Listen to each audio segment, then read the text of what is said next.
Well, I mean, coming to my final question, which is actually not one of mine. It's one from a guest from episode number 3, Ivar de Lange, who talked about the UX of cocktails and bars.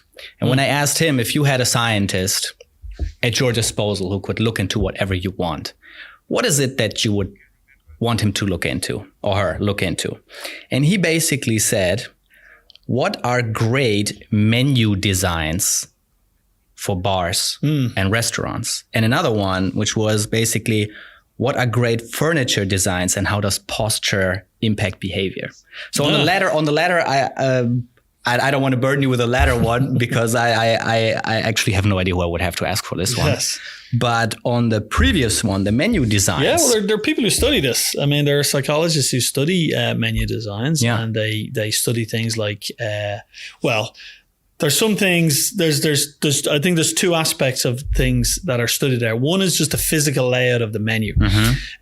So for example, people I think don't tend to order things close to the edge of the menu. So you want to, I think, put the items you like ordered kind of more in the middle of the physical menu itself. You know, how do you advertise specials, things like that. So I think there's a little research field on that, people who look at exactly how the perceptual aspect of the menu is going to impact ordering. And I'm by no means an expert in that, but I know just the physical layout. People typically don't like ordering the first or the last thing. They don't like ordering the cheapest or the most expensive thing, right? So the cheapest glass of wine rarely gets ordered, neither is the more expensive. And so I think things you really want to sell, you might want to put more in the middle. Yeah.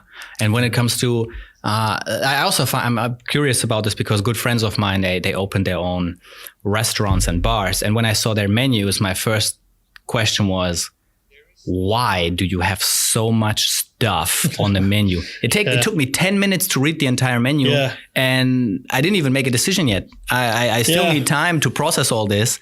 Can't you just, make like some type of decision tree here? There's a very well-known concept in decision-making research called the paradox of choice. Right. And from a purely economic rationality point of view, the more choice you have, the better.